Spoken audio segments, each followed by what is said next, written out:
ओम नमः शिवाय गुरवे सच्चिदानंदमूर्तये निष्प्रपंचाय शांताय निरालंबाय तेजसे।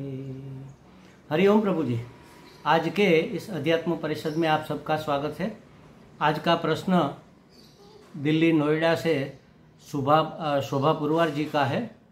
उन्होंने जानना चाहा है कि पूछा है कि जानना और मानना अध्यात्म शास्त्र की दृष्टि से क्या फ़र्क है। जानने में और मानने में, या तो जानना और मानना अध्यात्म शास्त्र की दृष्टि से क्या है। तो हमने 31 जुलाई को एक पोस्ट डाली थी अपने ग्रुप में। उस संदर्भ में उसने पूछा है, तो उसी का आधार लेकर इसकी चर्चा करेंगे। देखो, जानना बुद्धि से होता है और मानना मन से होता है। हम कई चीज़ों को जानते हैं लेकिन मानते नहीं, और कई ऐसी चीज़ें हैं जो हमारी मान्यता में तो है, हम मानते तो है लेकिन उसके विषय में कुछ ज़्यादा जानते नहीं। जानना माने सिर्फ जानना नहीं है, जानना माने पहचानना भी है। जैसे कहे कि भाई आप इस व्यक्ति को जानते हैं, तो हाँ जानता तो हूँ, पहचानता हूँ लेकिन जानता नहीं हूँ। पहचानना पहला स्टेप है, जानना उसके ऊपर का स्टेप है, और ज़्यादा गहराई से पहचानने का नाम है जानना। तो जानना बुद्धि से होता है और मानना मन से होता है। इसलिए हमने जो लिखा था उसमें ये कहा कि भक्त भगवान को मन समर्पित करता है लेकिन बुद्धि नहीं। मतलब भक्त है वह भगवान को मानता है, लेकिन वास्तव में भगवान क्या है, उसका स्वरूप कैसा है, उसके गुण लक्षण कैसे है, यह नहीं जानता। स्वरूप लक्षण नहीं जानता, गुण लक्षण तो शायद जानता है कि भगवान कृपालु है, दयावान है, ये सब जानता, ये मानता है, मान लिया, लेकिन जाना कहाँ। स्वयं का अनुभव जो है वही जानना होता है। किसी दूसरे के अनुभव को स्वीकार कर लेना, करना भी चाहिए, मैं ये नहीं कहता कि नहीं करना चाहिए, लेकिन किसी दूसरे के अनुभव को स्वीकार करके उस बात का स्वीकार कर लेना, अनुभव को स्वीकार कर लेना, इसका नाम है मानना। किसी महात्मा ने भगवान के रूप गुण इत्यादि का दर्शन किया, अनुभव किया, उसने लिखा, जैसे भागवत शास्त्र लिखा गया समझ लो, तो उसमें जो बातें आती है सब हम मानते हैं और मानना भी चाहिए। भक्त जो है वह मानता है, उसमें श्रद्धा काम करती है। दृढ़ श्रद्धा उसको भगवत साक्षात्कार तक ले जा सकती है, लेकिन सिर्फ मान लेने से श्रद्धा दृढ़ शायद न भी रहे। हमारे एक मित्र थे, वो कृष्ण भगवान को मानते थे, जानते नहीं थे, मानते थे, बहुत गहराई से मानते थे, श्रद्धा थी बहुत, लेकिन 2-3 घटना उसके जीवन में ऐसी हुई तो उसकी श्रद्धा डिग गई। और किसी ने कहा कि आप स्वामीनारायण के पास आओ, स्वामीनारायण के संतों के पास, वो आपका कल्याण करेंगे। वो गए और उसका काम हो भी गया, ईश्वर की योजना में होगा तो हो गया। तो कृष्ण भगवान को मानना छोड़कर स्वामीनारायण भगवान को मानने लग गए। देखो, ये हमारी श्रद्धा, माने हुए भक्त की श्रद्धा मजबूत तो होती है, लेकिन शायद इतनी दृढ़ नहीं होती कि चाहे पृथ्वी रसाताल जाए हम उसको मानेंगे ही मानेंगे। अगर ऐसी है तो फिर वह साक्षात्कार तक ले जाती है। अगर हमारी श्रद्धा इतनी दृढ़ नहीं है तो वह श्रद्धा कभी न कभी डगमगा जाएगी। इसलिए थोड़ा बहुत तो भगवान के विषय में जान लेना चाहिए, अनुभव कर लेना। जानना माने अनुभव कर लेना चाहिए। पहले शास्त्र के आधार पर जानो, सदगुरु के वचनों से जानो, संतों की कृपा से सत्संग में जानो, और फिर स्वयं अनुभव करके जानो, तब बात बनती है। तो कहता है कि भक्त भगवान को मन समर्पित करता है, माने मानता तो है लेकिन बुद्धि नहीं, माने अनुभव करने का प्रयास नहीं किया, अनुभव करने की साधना नहीं की। और ज्ञानी बुद्धि समर्पित करना चाहता है लेकिन मन नहीं। और ज्ञानी बुद्धि से सब जानता है, अहम ब्रह्मास्मि हम सब जानते हैं, कौन नहीं जानता, लेकिन मन मानता है क्या हमारा? नहीं, वो तो शास्त्र में कहा, वो ऐसे महात्मा होंगे जो अपने आप को ब्रह्म जान गए होंगे, हम तो मानते हैं बस। नहीं, हम जान तो गए बुद्धि से अहम ब्रह्मास्मि, लेकिन मान नहीं पाते। कई चीज़ें ऐसी है जो हम जान तो गए हैं लेकिन मानना मुश्किल है। अगर जाना हुआ मान लिया जाए तो उद्धार हो जाएगा, और माना हुआ जान लिया जाए तो उद्धार हो जाएगा। जानना बुद्धि की शिक्षा है, मानना मन की दीक्षा है। दोनों अगर होंगे तभी हम परमात्मा प्राप्ति को पहुंच सकते हैं। तो भक्त माने हुए को जान पाता नहीं और ज्ञानी जाने हुए को मान पाता नहीं। अगर कोई माने हुए को जान ले और जाने हुए को मान भी ले तो बात बन जाएगी। यही हमने कहा था। कहने का मतलब यही है कि दृढ़ श्रद्धा रखो। शास्त्र में जो कहा है बिल्कुल ही सही है, सदगुरु जो बता रहे हैं बिल्कुल ही सही है। तो अगर यह सही है तो हमें अनुभव कैसे हो? तो सदगुरु के बताए हुए रास्ते पर चलते चलो, अभ्यास शुरू करो, साधना करो ना। हमारी साधना नहीं हो रही है, क्यों? क्योंकि हमारी मान्यता दृढ़ नहीं है ना, हमारी श्रद्धा दृढ़ नहीं है। मान तो लिया लेकिन दृढ़ता से नहीं माना। एक उदाहरण देता हूं, मैंने कई बार दिया भी है। जैसे समझो कि आप कहीं से आ रहे हैं बाहर से ट्रेन से, और ट्रेन बहुत लेट हो गई और आपने कुछ खाया पिया नहीं, 24 घंटे हो गए, आपका पानी भी ख़त्म हो गया था, रास्ते का पानी पीना आपको जायज़ नहीं लगा क्योंकि अभी बहुत से रोग फैले हुए हैं, तो ऐसा पानी कैसे? आजकल तो वैसे ब्रिसलेरी इत्यादि जो फिल्टर पानी है वो ट्रेन में भी बोतल में मिलता है, पहले के ज़माने में नहीं मिलता था। उस ज़माने की बात है। कोई आ रहा है, लेट हो गया, रात को 2 बजे घर पहुंचा, बड़ी भूख लगी है, आकर पहले तो थोड़ा पानी पिया, फिर उसकी माँ को कहा कि माँ कुछ खाने को दे दो, मरा जा रहा हूँ, इतनी भूख लगी है, 24 घंटों से पेट में एक अनाज का दाना भी नहीं गया।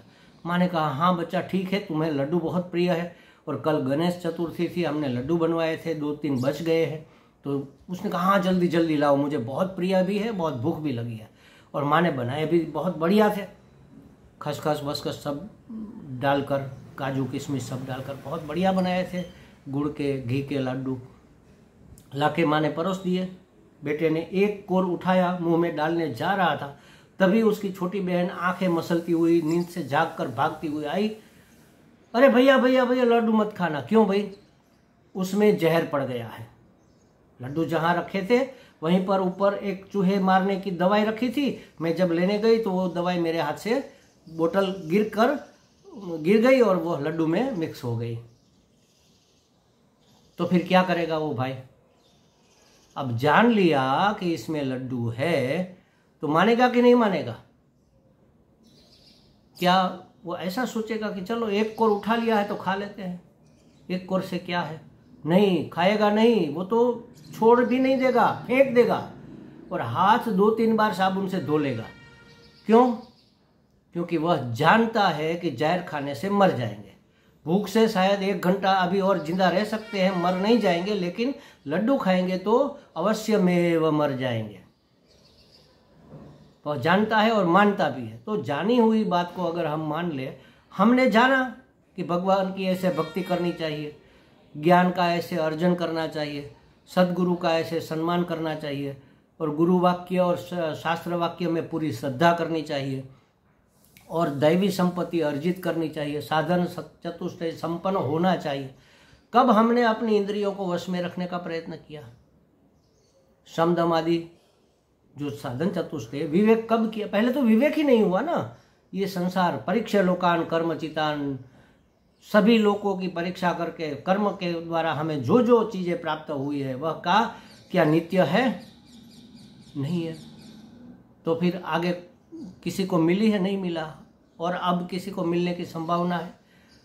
अगर हम समझ जाए कि नित्य वस्तु हमें नित्य सुख नहीं दे सकती तो विवेक हो जाएगा। तो जो अनित्य है, जो टेम्पररी है, जो हमें उलझाए रखते हैं, उसको छोड़ देंगे हम। छोड़ने का प्रयास नहीं करना पड़ेगा, छूट ही जाएगी। इसी का नाम है वैराग्य। बहुत सुंदर है, अच्छी है, लेकिन हमारे काम की चीज नहीं है। ये हो जाएगा विवेक, वैराग्य, शमदमादि, षटक संपत्ति, और तब जाके मुमुक्षा जगेगी, मुक्त होने की इच्छा। तब गुरु मेवाभिगच्छेत, गुरु के पास जाओ, सत्संग करो, उसकी शरणागति स्वीकार करो, सेवा करो और फिर उसकी प्रसन्नता प्राप्त करके जानो कि मैं कौन हूँ और मुझे क्या करना चाहिए, मुझे क्या प्राप्त करना है। तो कैसे मुझे अखंड एक रस आनंद की प्राप्ति हो, अखंड सुख की, परमात्मा की कैसे हमें प्राप्ति हो, ये तब हम जानेंगे। तो कहने का मतलब ये कि जाना हुआ मानते नहीं, माना हुआ जानते नहीं, लेकिन हमें दोनों करना है। जाना हुआ अगर मानते तो उस रास्ते पर चल पड़ते। बहुत कुछ जान लिया, कितना सत्संग हो गया, कितनी बातें जानी, उसको जीवन में क्यों नहीं हम अपना रहे? क्योंकि उसके ऊपर हमारी दृढ़ श्रद्धा नहीं है। अगर दृढ़ श्रद्धा होती तो हम चल देते। एक महात्मा, पूर्व के ज़माने की बात है, ये स्टोरी कई बार कई जगह आई हुई है। शादी करने, एक युवान शादी करने जा रहा था घोड़े पर बैठकर, और मंडप आ गया, लग्न मंडप में बैठा। वो जो विधि करवाने वाले पंडित जी थे, उसने, हमारे यहाँ गुजराती में तो बोलते हैं समय वर्ते सावधान, ऐसा कहते हैं। फिर कन्या पधरावो सावधान, तब कन्या आती है और फेरे लगते हैं। तो उसने कहा समय वर्ते सावधान, समय देखकर सावधान हो जाओ। और दूल्हे को समझ में बात आ गई, अरे हम तो फंसने जा रहे हैं, भागा वहां से, छोड़ दिया संसार और ब्रह्मनिष्ठ सन्यासी हो गया, परमात्मा की प्राप्ति कर ली। समय था बचने का, सावधान हो गया। हम नहीं होते, कई बार ठोकरें खाकर भी हम संभलते नहीं है। कितनी बार ठोकरें, हमारे मोह ने हमें कहाँ कहाँ नहीं पछाड़ा, हमारी आसक्ति ने हमें कहाँ कहाँ नहीं उलझाया। बेटे की आसक्ति, बहू की आसक्ति, पति की आसक्ति, पत्नी की आसक्ति, घर की आसक्ति, परिवार की आसक्ति, पद की आसक्ति, प्रतिष्ठा की आसक्ति, पैसों की आसक्ति, कौन सी आसक्ति हमने छोड़ रखी है। ये मैं नहीं कहता कि उसको फेंक दो, लेकिन उसका लोभ मन में नहीं रहना चाहिए। उसमें अपना मेरा है ऐसा मालिकी का भाव अगर हमारा रहा तो ये आसक्ति है तो है, फेंक देने की जरूरत नहीं है। और ज़्यादा संग्रह करने की भी जरूरत नहीं, ज़्यादा मिले, ज़्यादा मिले, ज़्यादा मिले, मुझे और मान मिले, मुझे और बड़ा पद मिले, ये आसक्ति है महाराज। आया तो ठीक है, गया तो ठीक है।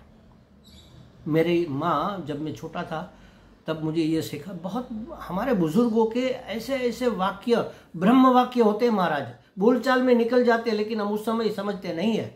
उसने मुझे उस समय कहा था कि बेटे देखो, मिले तो ताना माना, नहीं मिले तो छाना माना।